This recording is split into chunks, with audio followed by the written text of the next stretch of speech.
here, but not your average career coach who you wish was your teacher at school. Oh, go on. I can't believe I'm saying this, but yes, as the title so rightly says, I have now been at the BBC for 5 years.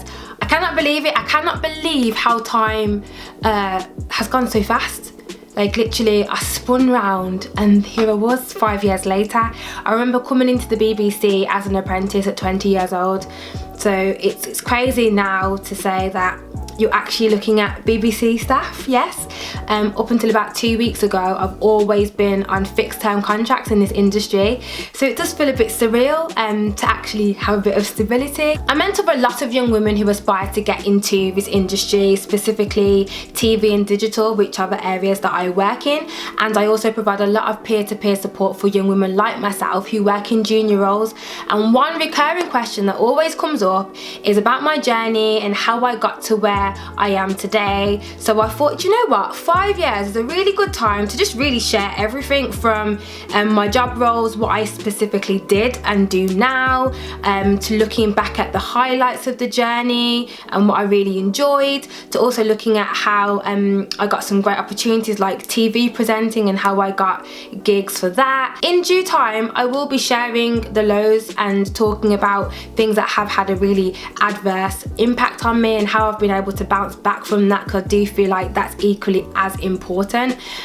So yeah, in due time I will be sharing stories and secrets, so hang tight for that, y'all. But for now, here we go. So yes, my first official foot in the door was as an apprentice. I was a BBC local radio apprentice.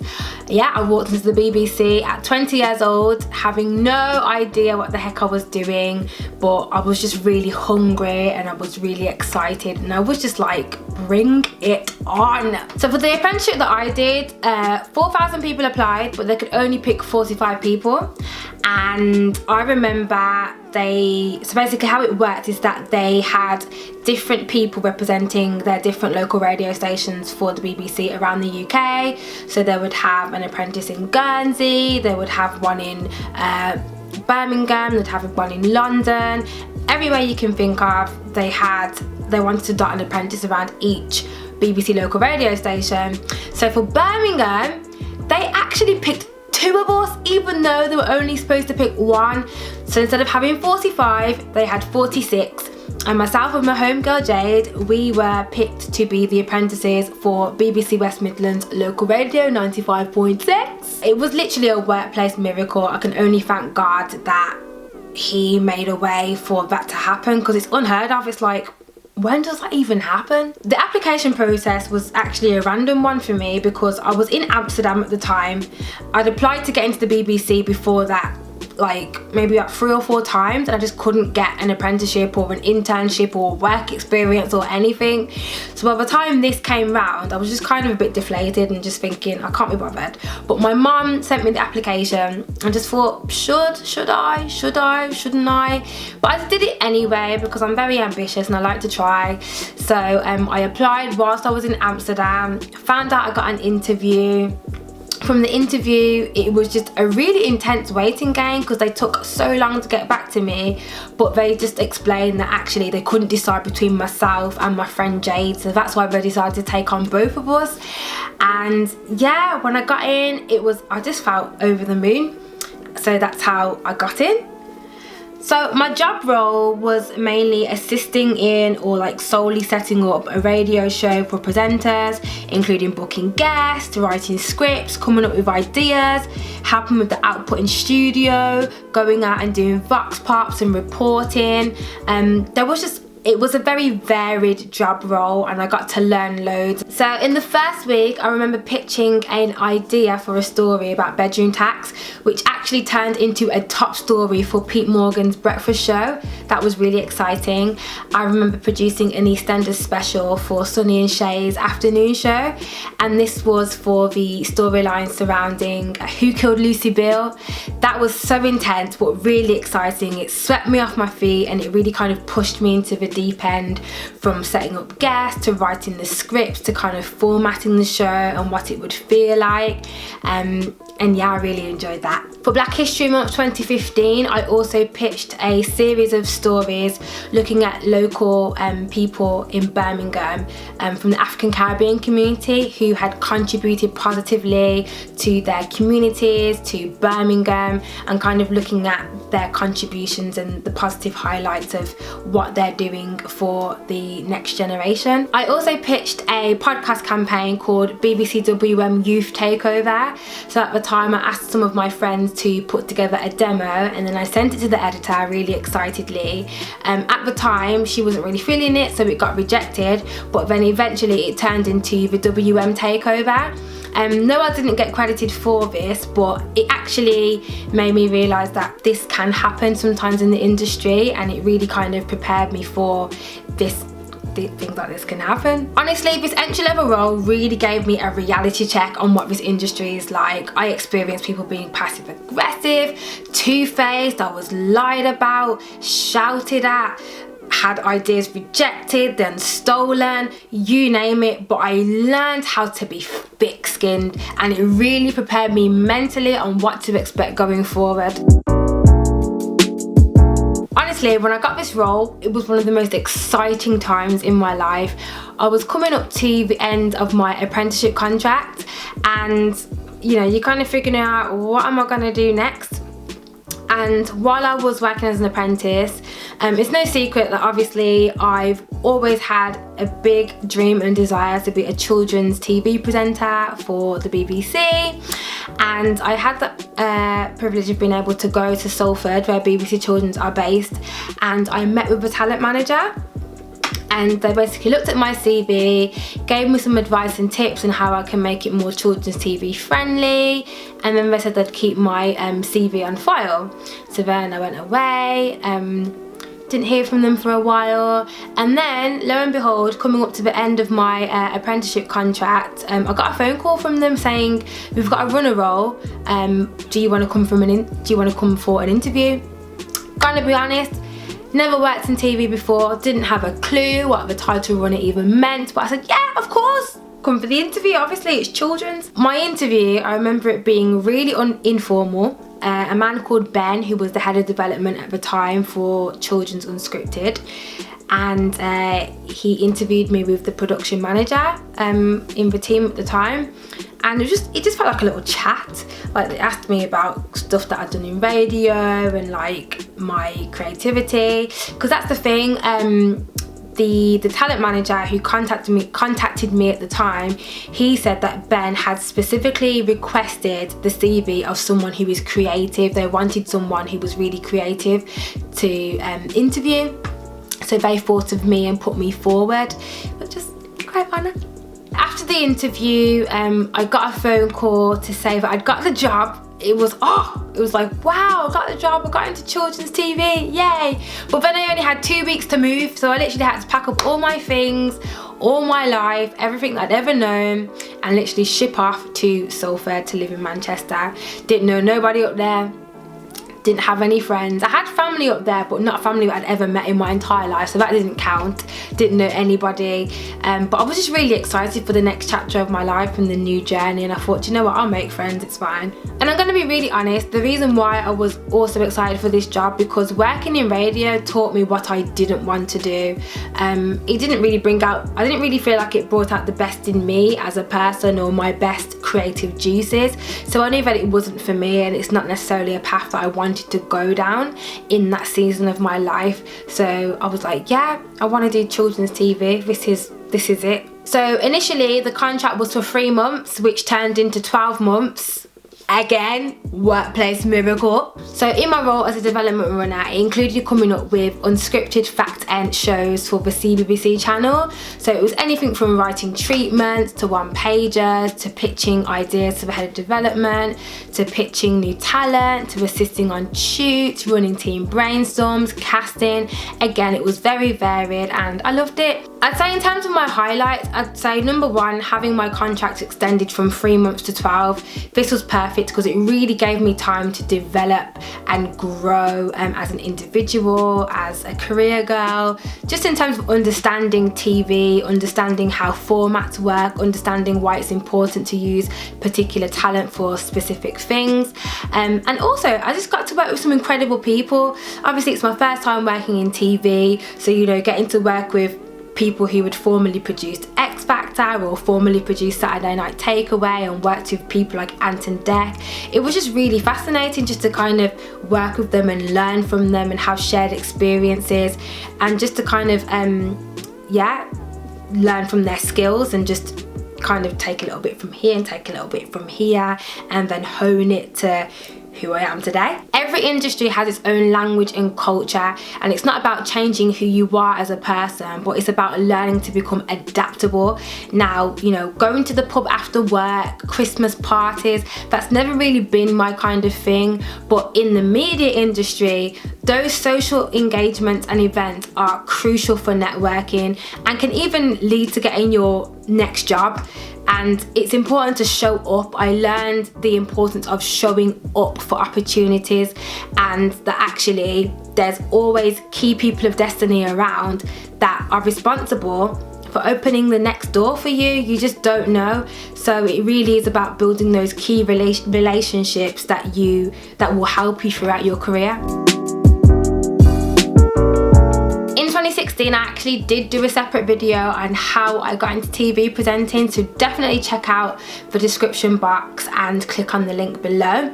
But I have done more presenting work since then, so I will be talking a little bit more about that. The long and short of it is that whilst I was an apprentice at BBC West Midlands local radio, the BBC Academy, who are also based in the same building, asked me if I would like to do some presenting work for them. And yes, it was unpaid, but I was really hungry and just really keen to get my foot in the door, so it didn't really matter, because at the time I saw that the opportunity was much greater. They posted the videos all over their social media pages, it was posted on the BBC Careers website, it was posted in job centres all around the UK, so my face was everywhere anyway, so the payoff was great. And it just so happened that the head of the BBC Academy at the time, she was the head of talent, she recommended me to her friend who happened to be the head of BBC Children's Presentation, and I met with him and he asked me to do a screen test for one of the Saturday morning shows that he had at the time. So I did the screen test, he then passed it on to producers in his team.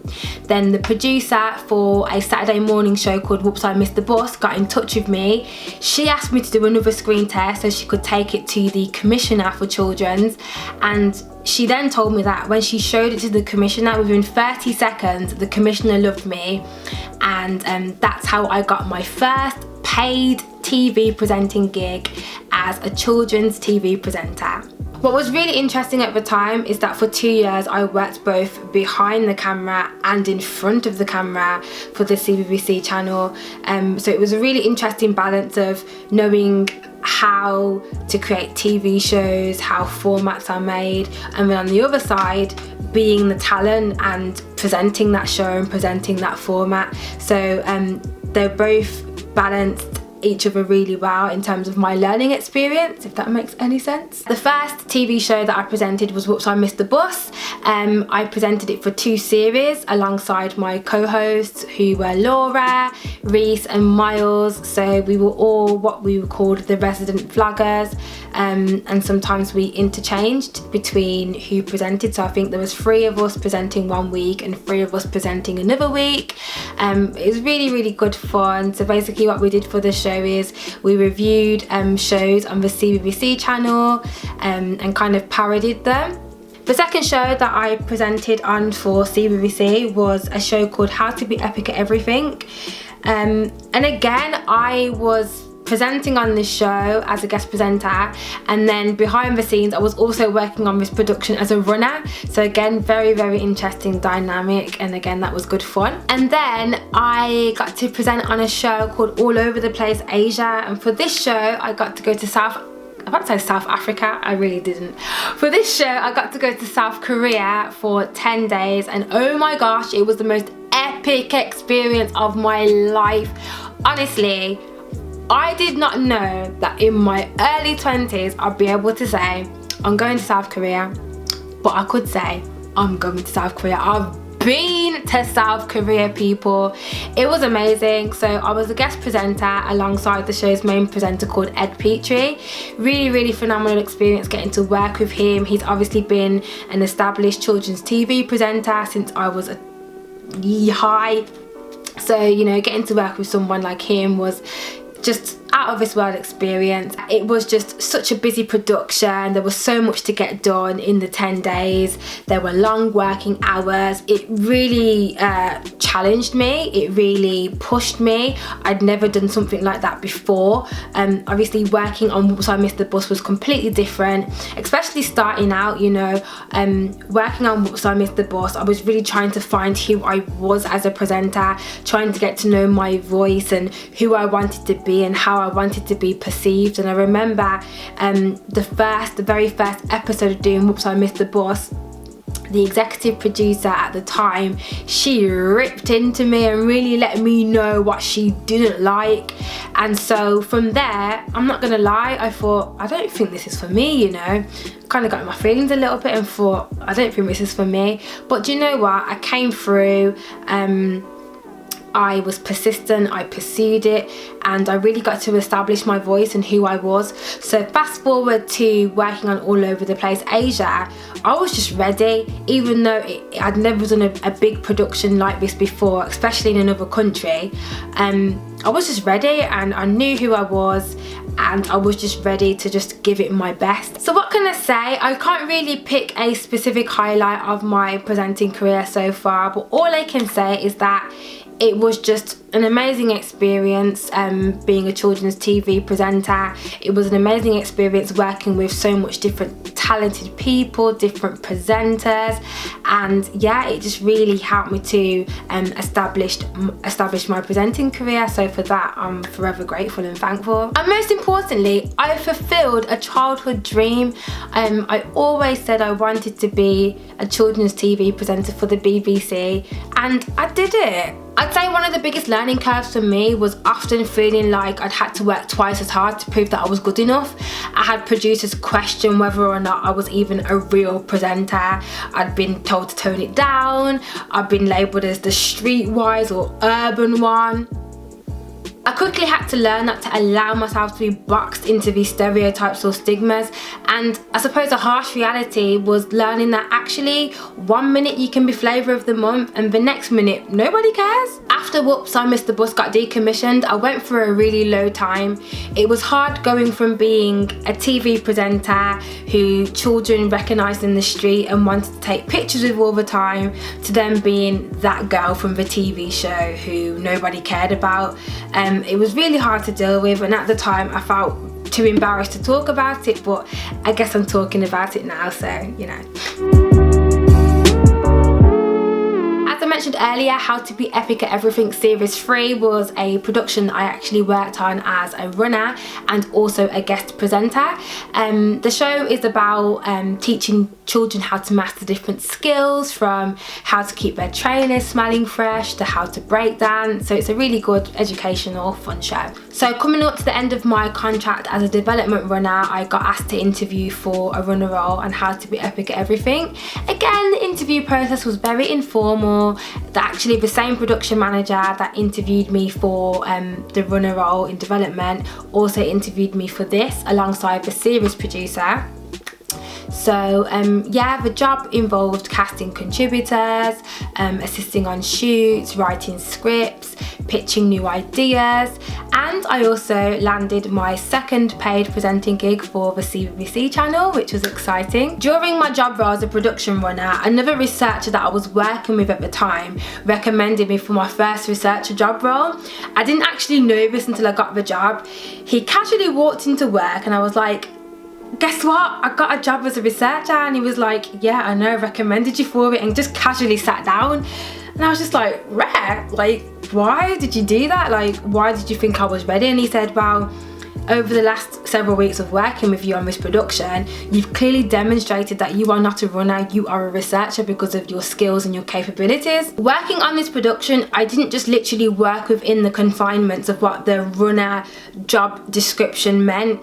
I worked above it, you know. I put forward ideas, I put forward new talent, I asked to write scripts, I just showed my initiative in every way possible, and little did I know, someone was watching me the whole time and became a key person of destiny in my life. And this is why it's important to be self-aware, conduct yourself appropriately, be careful how you treat people, because you're only ever one moment away from someone who can literally change the whole course of your life. So Graham, you truly are a legend.